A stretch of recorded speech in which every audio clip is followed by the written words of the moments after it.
So, good afternoon, good evening, good morning, wherever you are in the world. This is Andrew Turner, founder and host of the G&T Sessions podcast.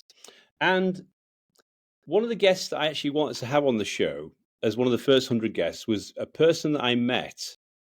It's like 18 months ago. So I had an email from a certain Mr. Meltzer in my inbox. I was sat in a hotel room in Las Vegas in January 2022. And they said, "Oh, I'm going to be in my studio in Las Vegas." And I said, "I can't believe this. I'm actually 15 minutes down the road." So I walked down, and what did I do? We met in person. So nice to see you, David, and thank you for coming on the show today. Great to see you again. And even though this isn't in person, I hope we can accommodate others to help them as well, and both have some great takeaways to pass on to others after this show, and hopefully see each other in person again. Exactly. I mean, that was a spooky thing. I could not believe it. Like literally getting something in my inbox. Normally, you're kind of on the other side of the world. But literally, 10 minutes down the road, and we met at the I can't The remember win, which hotel it was actually. The Win. the That's win. right. Yeah, it was the Win. Yeah. That's right. Yeah, it was cool. Yeah, and you kindly gave me one of these books, which obviously I know that it's quite remarkable actually. You actually wrote this 10 years ago, I believe. Is that right? Yeah, in 2013 published it, and hundreds of thousands of copies later, mostly of them given away. Sometimes people they feel guilty and won't let me give it to them or pay for shipping, so they buy them. But yeah, we're blessed to share that message of empowerment, of abundance, of making a lot of money to help a lot of people and have a lot of fun. And I suppose, I mean, for obviously people that don't know yourself, I mean, what could you just do a quick intro? Because obviously, I mean, I've met you, I've been following you for quite a long time, and it's great to have you on the Sure. show. But could you just give us I, a quick précis of who is of course. the man, the legend, And Mr. Meltzer? and the good thing about the world now, we're so connected that almost everyone on earth is more unknown than they are known. And, to that end, my journey is one from growing up poor to fulfilling all my childhood dreams of being rich, buying my mom a house and a car, helping my siblings, my five siblings, and running Samsung's phone division, and then becoming the CEO of the most notable sports agency in the world, and finding out that my dreams were illusionary in their capacity of fulfillment and passion and purpose beyond the profitability I achieved. I was worth over $100 million. I had access to what even billionaires couldn't afford to have access to from running the sports agency, but yet I was empty and I felt alone. And I Mm, called it a glamorized stuck, where everyone around me wanted to be me or wanted to have my life. And yet I felt guilty and resentful that I was miserable with my dreams. And so I ended up surrounding myself with the wrong people and the wrong ideas, and mm. ended up almost losing my life, almost losing my wife, which I still think would be worse than losing my life. And I took accountability, and with gratitude and forgiveness, I established values and daily practices and an execution model on those values and daily practices that has led me from rags to riches, back to zero. I lost over $100 million and went bankrupt, to where today I make more money, help more people, and have more fun. But the only difference of where I'm at today is not the economics, it's the people and the ideas. It's the passion, the purpose, and the profitability combined, because my mission is to empower others with everything I have, to empower others with everything they have, to improve this idea of abundance. Mm. Yeah, your book is a really good read because it obviously talks about some guidelines, some principles, and it looks like you obviously you got the forward by Warren Moon, who was one of I think was your partner in that first sports Yeah. marketing company, wasn't it? Yes, he's Who's a great. kind of Hall of Famer kind of thing from the Canada. Um, so, I mean, have you reconciled in your head why you felt empty? It sounds like you were brought up and then you had this aspiration and you achieved presume more than what you dreamed you could achieve. And then Yeah, why do you think you felt empty after that? Is it just a kind of is it a mental health issue? Is it a kind of like just a kind of you get there and you realize it's not quite as exciting or as fulfilling as you thought it was? What was your rationale on that? It's all emotion. It's the idea of where we put our attention and intention. So when I was young and I wanted to be rich, my attention and intention was on the pursuit of getting rich. When Hmm. I became rich, my attention and intention was put on the end, the outcome of being rich. And so instead of pursuing, which creates passion and purpose, I now was empty because I was left with just the outcomes, which are empty outcomes, Ferraris and planes and boats and people who don't love you for who you are. They love you for who you're not. And there becomes this huge gap, which creates Mm. this emptiness. There's a gap between who you are and who you want people to think you are. You see, when you're pursuing your So your so potential, your image, and your reputation and your persona. yeah, and so you buy things you don't need to impress people you don't like. And this creates a void, a shortage, an obstacle, an emptiness of an imposter, of not being Mm. who you are anymore. And that's why when I took stock in my values, when I created daily practices to pursue my potential again, to enjoy the consistent, everyday, persistent, without quit pursuit of that potential, I then regained the passion, the purpose. Mm. And guess what? The profitability, instead of seeking it, it followed me, because instead of wanting Right. more every day, more happiness, more health, more wealth, and more worthiness, I went back to I am happy, I am healthy, I am wealthy, I am worthy. What am I doing to interfere with it instead of trying to get what I already had? So you kind of changed what you. So it sounds like you were obsessed about being rich, and then you became obsessed about being just yourself, your authentic self. Yeah, my skills, my knowledge, and my desire to improve each of those every single day. I wanted more skills, more knowledge of who and what, and more desire, more inspiration. And I mean, it's interesting because I think we talked about when we were in Las Vegas in your studio, your very impressive studio. Um, was about because obviously I've spent 20 years in the telco industry as well. So obviously you were at Samsung and I was at Tesco, and Yep. it's that thing about big business. Do you think that kind of culture of big business, that you get brought up as a child to believe that that is the nirvana, when actually are do you lose your identity by working for big organizations? Can you not bring your authentic self to work? Do you think that's an issue or has been an issue? Well, I think it can propagate that problem. I think there are individuals that know themselves so well and Mm. can thrive in a large corporate environment. And I think if you know who you are, there's a saying, right? I'd rather people hate me for who I am than love me for who I'm not. Um, Hmm.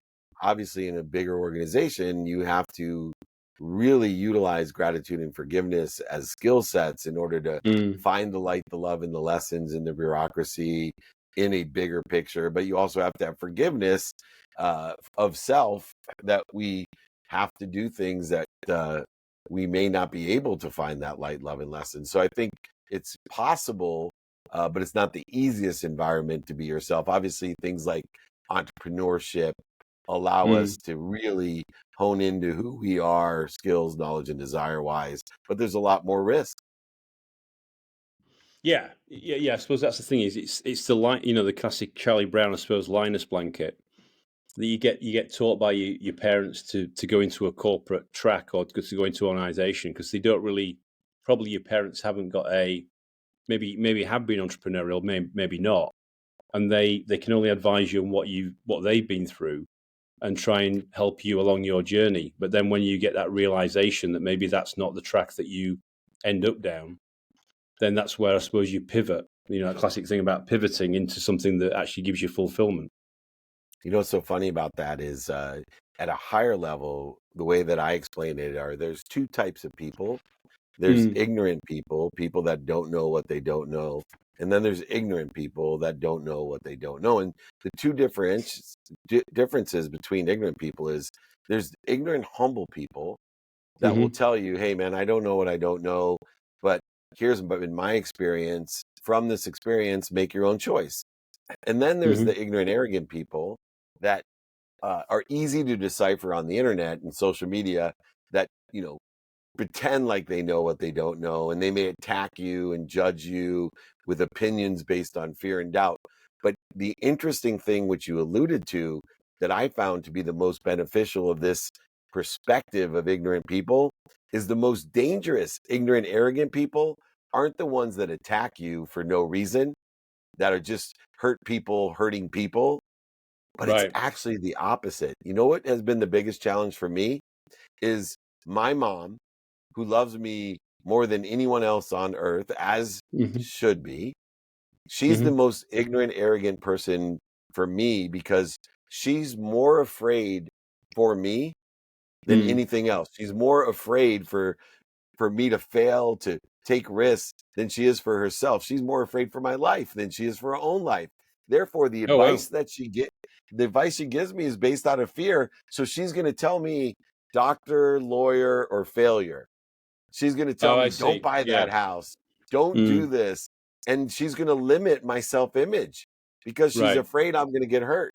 And so I want people Mm. to be aware of the ignorant arrogance of people that love us as much as the Mm. people that are hurt and try to hurt us. So they kind of you kind of that concept of putting cotton wool around you, and that can be a disabling thing if you don't see through it. Yeah, absolutely. Mm. So I know that you've written a number of books. I mean, the Compassionate Capital. You've obviously co-wrote some stuff with other very famous authors as well. What's going on in David's world at the moment? Then what's on your what's on your Content, radar? What's on the content. plate? Yeah, we have an Apple TV deal. Martha Stewart and I are developing entrepreneurial Oh, shows cool. for Apple TV. So I have elevator pitch in the eighth season, 2 minute drill. We just finished season 5 filming. We have season 5 of Office Hours coming up in November to film. We Hmm. have the playbook, 1,600 plus episodes, showing everywhere from Apple TV to the airports and hotel rooms around the world. We have obviously many digital shows. I have live meetups, which you have been to. I do Yeah. VIP dinners around the world. I'm speaking on stages with Drew Brees, Tom Brady, Chicharito, speaking all around the world from Portugal to Malta, down under in Australia. We're speaking this week in Fort Myers, next week in Las Vegas. So we're traveling and creating content while we travel. But my main mission: utilize all that I do in person, on the phone, via email, and traditional and social media. Do it all to empower people like you, Andrew, to empower others, to empower others. So, to that end, I want to offer anyone. I know you have some books for them. If we run out, email me for your entire audience. If you'd like one of my books, I'll sign it, send it to you. I'll pay for the book and shipping, courtesy of Andrew. David@dmeltzer.com. My email's right there for you, to help empower you on that mission with all the content, hopefully that provides value, productivity, accessibility, and gratitude in your life. That's great. That's fantastic. Yeah. I mean, one of the things I was observed with you is that I don't know if you ever sleep because you always seem to be on Instagram live, all I have a sleep coach. So godly hours. everybody out there, get a sleep coach. It's a third of your life. And then everybody will think you don't sleep, but you probably get better sleep than everyone.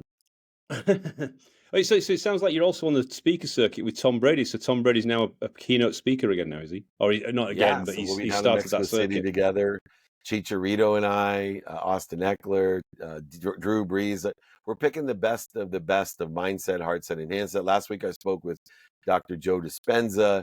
We've had Ryan Hmm. Serhant. I'm blessed to have the best of the industries. I call it the Spirits of Excellence is the tour that I'm on. I'm trying to Okay. gather all the people with the greatest spirit, the desire that they must be what they can be in all Hmm. professions: insurance, real estate, medicine, neuro logic, gurus like Sadhguru and Guru Dev. I I gather them all, Deepak and Wim Hof and Alex Hermosi. It doesn't matter. I'm just trying to get the Oh yeah, biggest Alex and best Samosi. to Yeah, be yeah. able to Mhm. Yeah, I share mean, those stages. I was with Deepak Chopra earlier this year in London when he came over. He hadn't been over for 7 years. That was Yeah. excellent, and he's absolutely brilliant. And then in February, I was actually in Ireland in Dublin, and I met David Goggins, and I he's a love him. character. He's Yeah. absolutely savage, but I mean, literally, it was jaw dropping the Q&A. I mean, there was teenage boys and girls in the audience asking questions, and then obviously older people as well.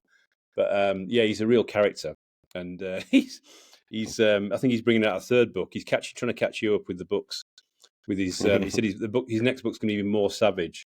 So, but he's a real inspiration, I think, to a lot of people, as a number of the people like yourself and other people that are on the circuit. I think there's a lot of value people can get and inspire them to do the best they can when they're on this planet.